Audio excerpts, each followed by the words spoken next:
Ang pagtanda ay hindi dapat katakutan.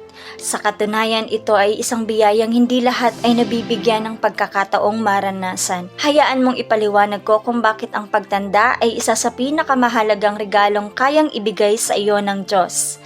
Bawat puting buhok, bawat kulubot, bawat sandaling nabuhay ay patotoo sa katapatan ng Diyos. Ang pagtanda ay nangangahulugang nalampasan mo ang mga pagsubok sa buhay at natamo ang pinakamahalagang kayamanan nito. Gaya ng sabi sa kasulatan, ang ulong may uban ay putong ng kaluwalhatian, masusumpungan sa daan ng katwiran.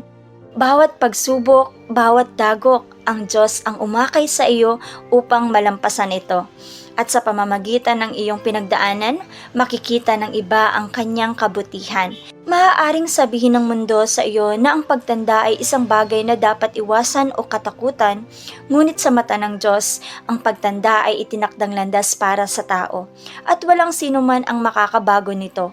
Kung gugugulin mo ang iyong buhay sa pagkilala at pagkatakot sa Diyos at maninindigan sa iyong patotoo kahit sa katandaan gaya ni Job, ikaw ay mahalaga sa kanyang paningin. Sa makatuwid sa pamamagitan ng proseso ng pagtanda at mga pagsubok sa buhay, tunay nating nauunawaan ang kataas-taasang kapangyarihan ng Diyos. Nabubuo ang ating pananalig at nagkakaroon tayo ng mga tunay na patotoo. Kung ikaw ay pinanghinaan ng loob sa pagtanda, tandaan mo ito. Ang pagtanda ay isa sa pinakamagandang regalo ng Diyos sa iyo. Kung sumusang-ayon ka, mag-comment ng ang pagtanda ay isang pagpapala at itag ang isang taong nangangailangan ng paalalang ito. Ipagdiwang natin ang bawat magandang yugto ng buhay na ibinigay ng Diyos. Mag-iwan ng amen bilang tanda ng iyong pagtitiwala sa mga pangako ng Diyos at i-follow mo ako upang patuloy kong maibahagi ang biyaya ng Diyos.